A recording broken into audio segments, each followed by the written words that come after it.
another episode of the Therapy with Ricky podcast, where we talk about real conversations that you can feel. I am your host, Ricky McCoy, a licensed holistic therapist in Atlanta, Georgia, and I am so excited to be here with you all today as we bring in season 2 of the Therapy with Ricky podcast. Y'all, when I tell you I have taken the ultimate break from recording, from really feeling this urge to have to produce all the time. I'm really tuning in with myself, really disconnecting to reconnect.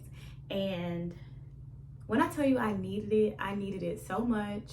I needed to be still. I needed to pause.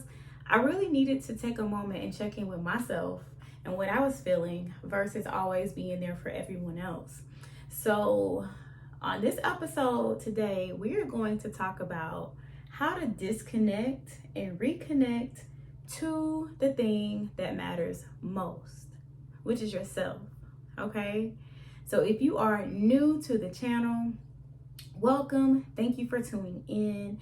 If you can please do me a favor and like, subscribe, and share this podcast with somebody who you feel needs to tap in, needs to receive the information that is here. We talk about all things real life. We talk about all things wellness. We talk about all things adulting in this thing that we call life, y'all, okay? So welcome. If you have been with me for some time, welcome back. Thank you for being patient with me as I navigate my journey and the journey of so many people who I help each and every day. This podcast is very, very beneficial to all of the people who I may not have that face-to-face contact with. You may not be like a one-on-one client, but this is just another way to pour out, to share mental health, education, self-care tactics and tools, and really just help you all better your lives. So take a moment, settle in, maybe take a few deep breaths. If this is your first time being still for the day, just inhaling and exhaling all of the things, y'all. Breath work is one of the most beautiful ways to regulate your nervous system, okay? So try inhaling for 4 seconds and exhaling for 4 seconds. 5 to 10 times, a couple times a day. It is a really, really great way to regulate your nervous system, to bring your mind back into your body, and to remind yourself that it is okay to be present and it is okay to be safe. All right, so disconnect to reconnect, how to not lose you in all of the things, y'all. I'm going to just share different ways that you can disconnect. What does it mean to disconnect, right? And when I say disconnect, I mean from all things life, right? And so sometimes you may have to disconnect from social media. Sometimes you may have to disconnect from work. Sometimes you may need to disconnect from your home life, from parenting, from all of the roles that you play a part in, just so you can check in with yourself. And so you can ask yourself who you are and where you are in your life journey. Are you satisfied with who you are and where you are on your life's journey? Or are there some things that we need to do just so that we can feel in tune with ourselves, right? And so I just want you to know that the busier we get, the harder it gets to juggle all of the things that we have going on as adults, y'all. So you may find that where you once did great at getting up early, multitasking, you might have did great with just tackling all of the things, not having to write every little thing down. You may find that the older you get, or the more complicated life gets, right? The different layers that we add onto it, it's harder to remember. It's harder to get up. It's harder to do the things that you may have once done. And so if that is you, I want you to give yourself some grace.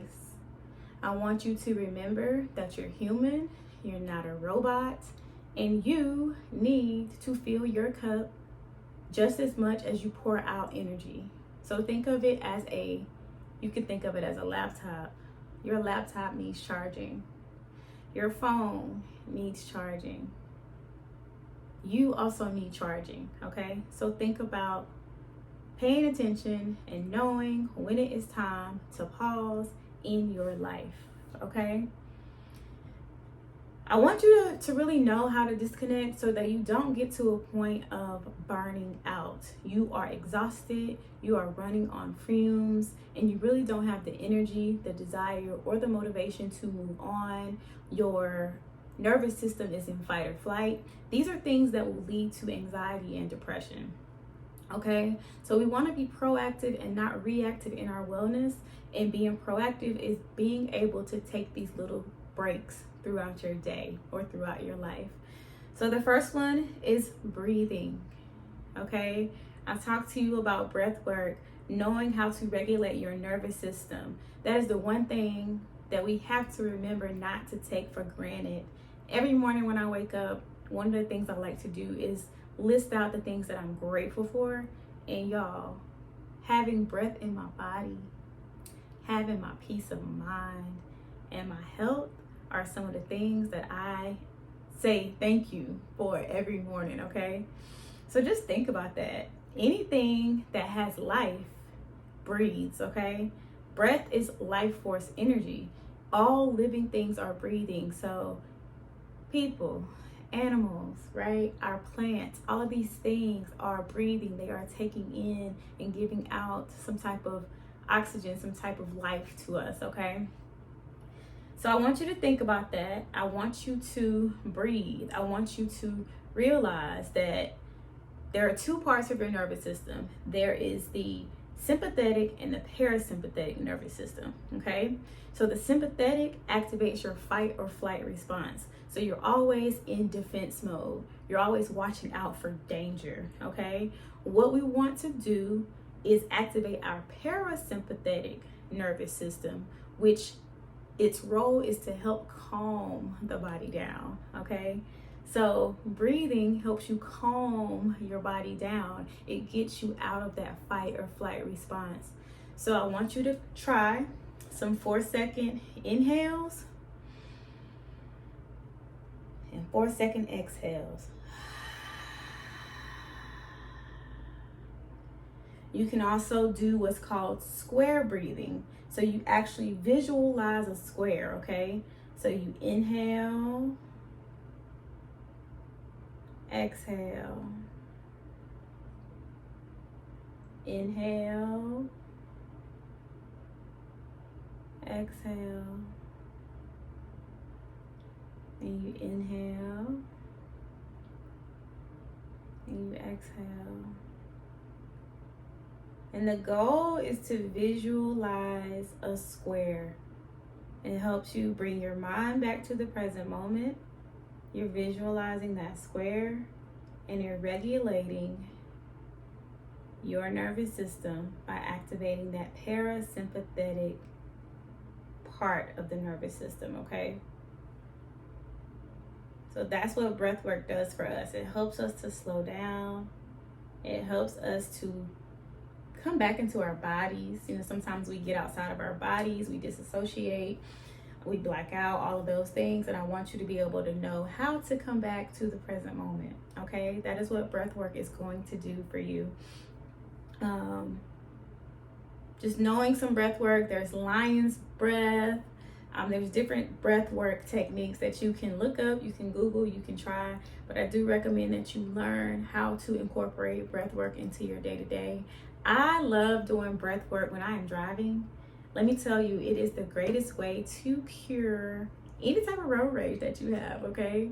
Set the tone in your car, like I'm actually inhaling and exhaling as I'm driving, as I'm setting the tone for how I want my energy to flow in my day. When you're walking, when you're doing any type of activity, it takes 5 minutes to sit and breathe, okay? So breath work. I also want you to try to meditate.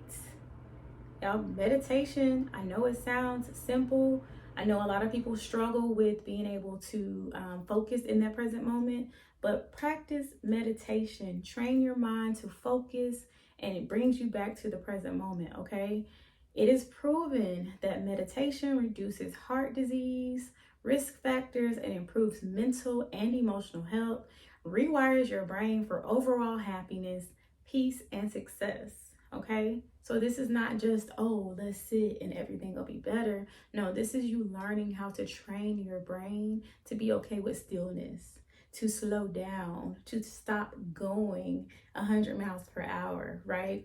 That's what the anxious mind does. Overthink, over worry, over plan, over prepare, because we are trying to reduce being hurt, being rejected, being let down, being disappointed. And so we're overworking ourselves. Sometimes it's just in our minds, right? It's in our thought process.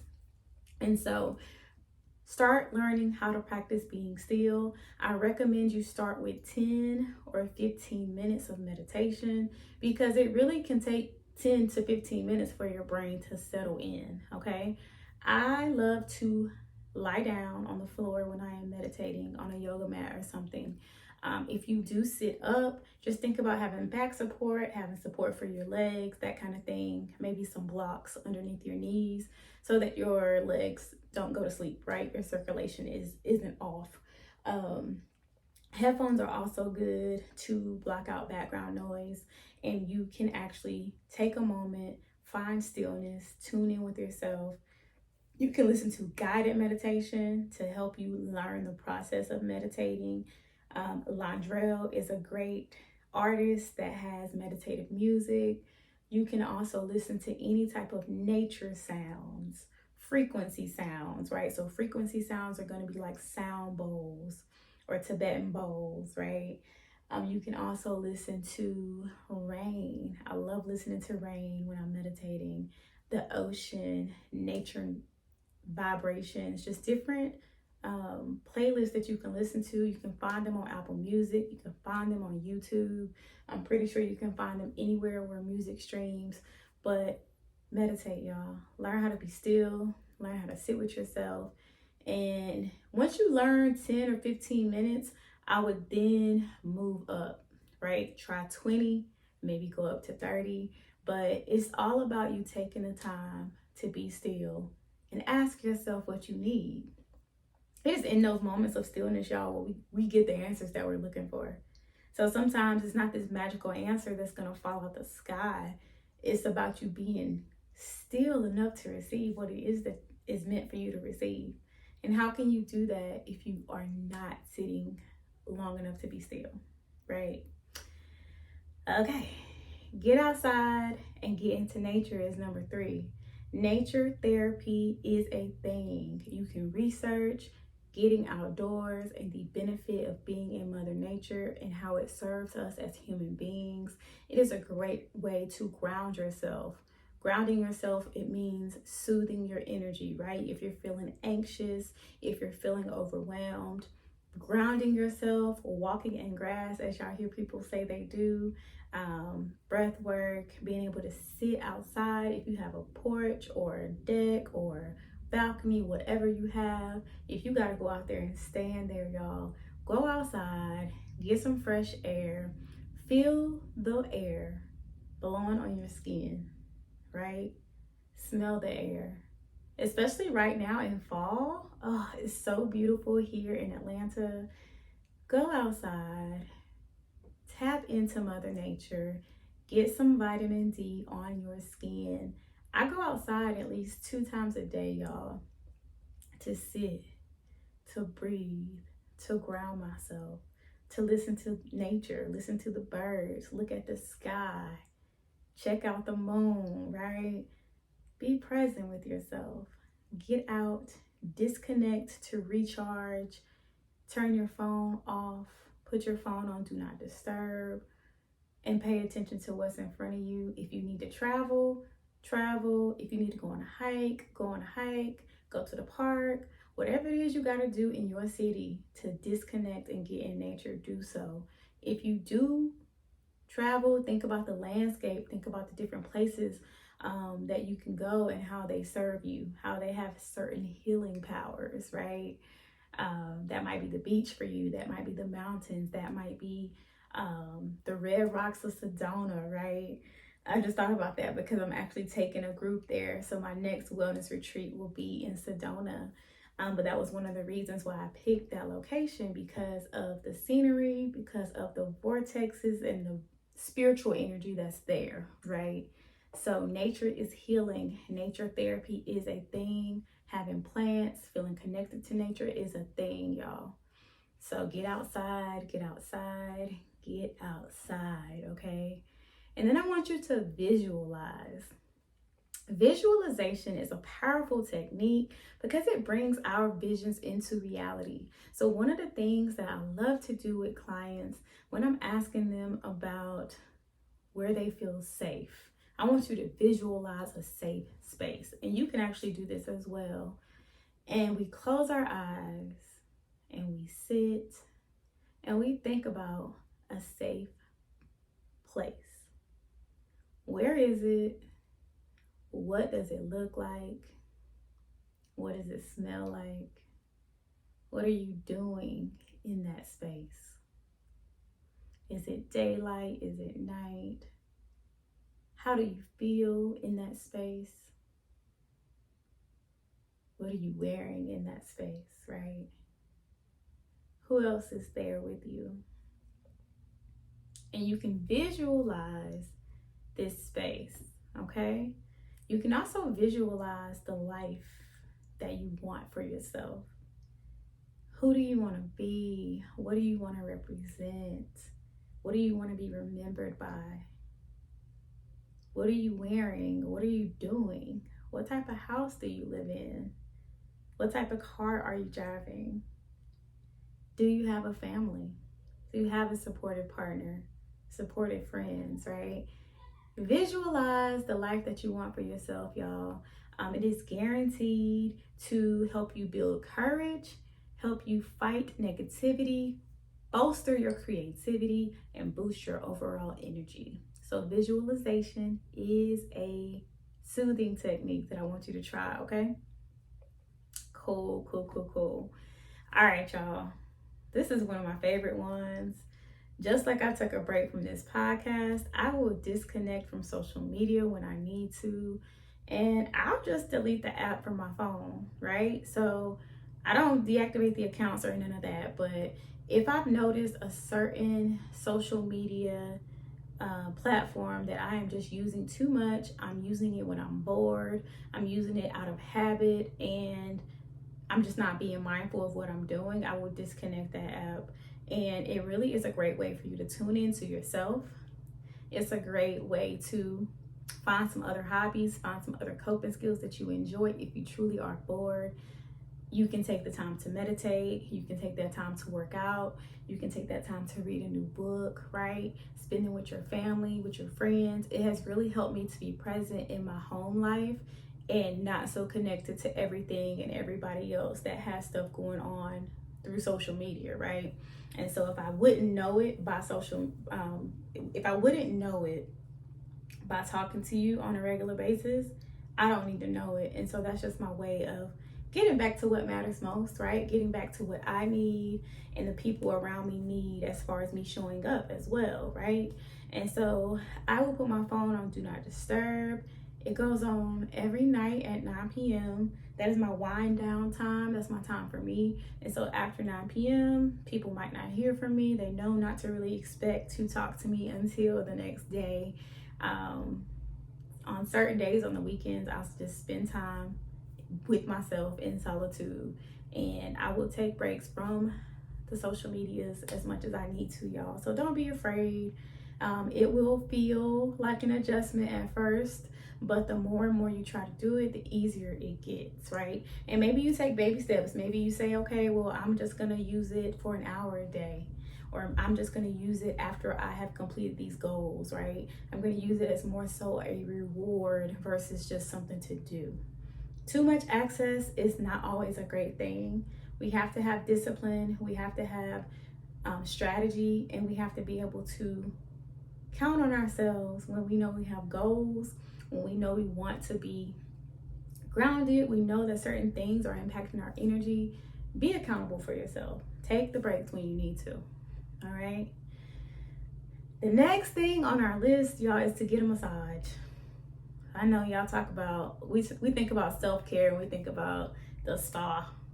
Get a massage. It does not have to be at the Four Seasons. If it needs to be at a quicker spa, a spa where you can go and do like a walk-in service, go and do that. We have some wonderful options here in Atlanta that range from the high end to like, let me just get my basic needs met. But go to the spa, okay? Massages release tension out of our body and stress, right? They promote relaxation. And so sometimes you have so much built up energy and tension in your body that massage is going to help release that from your body. And so pay attention to the signs and symptoms of tension and stress in your shoulders, in your neck, in your back, in your muscles. Get it out, y'all. We hold so much emotional baggage in our body and it throws off our hormones. And then we wonder what's going on with our bodies and why we can't lose weight and all of these things. Our bodies hold on to emotional baggage. Go get the massage. If it's once a month, go get it. If it's once every 2 weeks, go get it. Your self-care is an investment, but you are worthy of investing in yourself. Okay? We invest so much time and energy into everything and everybody else, but you are worthy of putting yourself on your calendar. Get a massage, please. I just went and got my last massage, I think a week ago. And one of the things I like about going to the spa that I choose to go to when it's just like a real quick, not too much, can't go to the Four Seasons this month, is the sauna. And so I like to sit in the sauna as well. In the spa that I choose to go to. So get your massage, do your research, figure out where you can go, get the release that you need, okay? Then I want you to mindfully eat. I want you to mindfully eat. Be mindful of what you are eating. A lot of people feel restricted. They feel, we love our food. Food is the number one addiction, right? We love our food. A lot of people don't want to restrict their food. So I'm not asking you just to go on some just extreme diet, right? But be mindful of what you eat. Be mindful of how food impacts your body and your mood. Be mindful of if you want to do things such as fasting, right? Do the research behind it. Maybe work with your doctor, maybe work with a dietitian, but mindfully eat, okay? Pay attention to how certain things make you feel. All right? Simple as that. Have that discipline with yourself. Am I eating because I'm bored? Or am I eating because I'm stressed? You need to be able to check in with yourself before being impulsive or reactive, okay? Does coffee make me feel anxious? Does alcohol make me feel depressed? Do I feel low vibrational, okay? Maybe if I'm being mindful of my body, I know what to eat and what not to eat during certain times, okay? So be mindful. Be mindful. And then I want you to get some sleep. This can go one or two ways. You may notice that it's difficult to fall asleep, or you may notice that you're oversleeping, right? You're fatigued, you're exhausted. Those are things we want to pay attention to. But create a nighttime routine. I have all clients create a nighttime, a wind down, whatever you want to call it, but have fun with it. I think a lot of times this stuff feels like work, and so it just doesn't feel fun. But have fun with it, but learn to create a nighttime routine. You need just as much structure as you did when you were a child. So just like how kids need structure, us as adults need structure too. And so the gift and the curse of being an adult is you have to do all these things yourself, right? The gift and the curse of being the first person in your family to go to therapy is you may not have learned these things, right? And so we are really looking for answers when we don't really know what to do. We're learning new habits, we're learning new ways of being.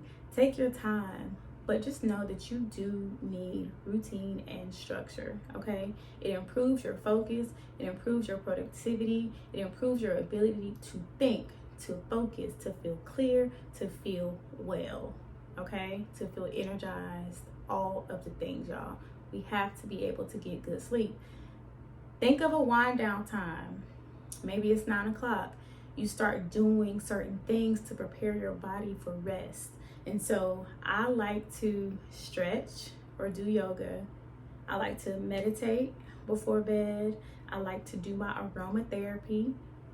So get my incense, my Palo Santo, my sage, whatever it is that I might be using. And if you are watching me, I'm looking over at my stash in the Zen room. But y'all, do what you gotta do. My wind down routine is nice. Moms, you might not wind down until it's time for the kids to go to bed, okay? Make it realistic. Make it work for you. Do your wind down routine, but get the kids in bed first, right? This is why everybody needs a routine. At a certain time, everybody needs to be in their respective places, okay? Because you need your time. You need to be able to check in with yourself. You need to be able to soothe yourself. Mommy need a damn minute too, okay? So ask for the help that you need. If you do have another parent in the home or support in the home, let your partner know what you need. Like, hey, if you can help me with this, or we can tag team with that, I can take 30 minutes to wind down and just have some time to myself. Always communicate what you need to the people that live in your house so that they understand, so that they know you aren't acting funny or being passive aggressive about things, when we can be communicating in a healthy way. All right. So get you a nighttime routine, turn off the TV, listen to some soothing sounds, like, okay, soothing music. Do whatever it is you got to do to set the mood. If it's tea to wind down, if it's music, like I said, aromatherapy. I love to get in the shower and have like this meditative shower, and I'm washing off all of the stress of my day, and I got my music going, right? I got my incense going, headphones in if I need those, if it's like downtime for everybody else in the house. I'm getting into my skincare routine, right? I'm moisturizing myself and trying different oils as a way of self-care, right? As a way of taking care of my body. And so I get into it and I remind myself, like, I'm doing this because I deserve to rest, I deserve to relax, I deserve to feel clean and whole, and I'm gonna sleep so good tonight because this is my wind down routine, right? All right, y'all, get some good sleep. If you are not sleeping, you might want to talk to a doctor around different things that you can do, whether they may be, your doctor may recommend medication if you need to. Some people like CBD oil for nighttime, for sleep. Some people like melatonin. Don't be so against taking a supplement or taking a medication if you need it, if you notice that you're not getting the rest that you need, okay? So many people are against medication, but I'm here to tell you, if you are super anxious and you do not know how to shut your mind off, it will keep you up. You need your sleep. You may need a medication to help you sleep until we figure out how to alleviate some of the things that are on your mind, okay? So until we learn the tools and techniques, this medication may help us in this present moment, okay? Same thing with depression. It may help you get up. It may help you not feel as overwhelmed or fatigued. It may give you that energy to get up and go that we need, okay? So don't be afraid, y'all, to use the medicine. Talk to your doctor. Maybe talk to a mental health professional. We gotta be more open, more vulnerable, more willing to ask for the help that we need if your goal is to feel better, right? I always ask clients sometimes, not everybody, but there have been a few people, and I'm just like, well, do you want to feel better? Okay, there are certain things that we have to be willing to do to feel better, period. Okay? Laugh, y'all. Get around some people that make you laugh. Find the meme, find the videos, whatever it is. If you are on social media, let it be productive. Like, find the things that bring you joy, that make you happy, that make you smile, that give you just that little push to keep going. We have to have balance. You have to be able to balance out the good and the bad, right? Nothing is perfect. No one's life is perfect, okay? Find you something funny, find something to laugh at, laugh with your partner, do something that is soothing to yourself, smiling, laughing, joy. It really boosts our mood. Okay? Yoga. Yeah, I know I love me some yoga. But I love yoga because yoga helped me on my own mental health journey. Yoga helped me soothe anxiety in a way that I did not know was possible. I got into yoga about 7 or 8 years ago. I was pregnant with my son, and I didn't know what I was doing. I just knew I needed some type of relief. And I never felt so peaceful, so present, and so connected to myself the way that I felt after a yoga class. And so I want to encourage you. I want to encourage you to learn yoga, to be patient with yourself, to find a class in your community or even on YouTube. If you can find a teacher that looks like you, that resonates with you, get into a yoga class with a teacher that you connect with, y'all. Learn the poses, learn how to be still with yourself, how to be in tune with your body. Listen to your body, listen to where it hurts, where it aches, where there may be some built up trauma in your joints, in your hips, whatever. But challenge yourself. Get connected mind, body, and spirit. Yoga is a beautiful practice to do so. Okay? And you don't have to do a headstand, all right? But learn how to release. Learn how to get some of this tension out of your body. It is life-changing. So if you need any recommendations as far as who to follow, go to Instagram. Look it up. I have a lot of people that I love and I follow. Shout out to Thick Thigh Yoga. That's my girl. She is a yoga enthusiast on Instagram. Baha Yogi. There's so many different places and people that you can find that look like you. Sisters of Yoga is another way to find some yoga teachers or yoga inspiration there. Learn about your body. Learn about how it feels after you experience a yoga class, right? Go to a class in your community. Find like-minded people, people that look like you in your community, right? There are so many opportunities to do so. I am also a yoga teacher. If you are looking for holistic wellness practices, yoga, breath work, meditation, sound healing, I do offer those services as well. But disconnect to reconnect. It is all about you. It is all about taking care of yourself and putting yourself on the to-do list. Okay? I am excited to be back. I have so much to share with you all just about what I've been doing. Just resting, really just being present, coming up with more ideas to share, more topics, more things that I feel like could be beneficial. Thank you all for tuning in. Please, please, please stay tuned as I will be back with season 2 of the Therapy with Ricky podcast. Y'all, I look forward to holding this space for you. I look forward to just being a support, being a resource, being a guide, all of the things, y'all. To learn more about me, go to Therapy with Ricky on Instagram. I am therapywithricky.com. You can also go to Therapy with Ricky on YouTube. Subscribe, share, give your girl some feedback. Any type of review is helpful for the next listener. Be on the lookout for upcoming retreats. I have a Costa Rica retreat called The Goddess Renewed. That is June of 2024. And I have a new location to share with you all, which I am excited to share. And that'll be out in the next week, okay? So until next time, y'all be easy, take care of yourselves, and I will be back to share with you. Peace.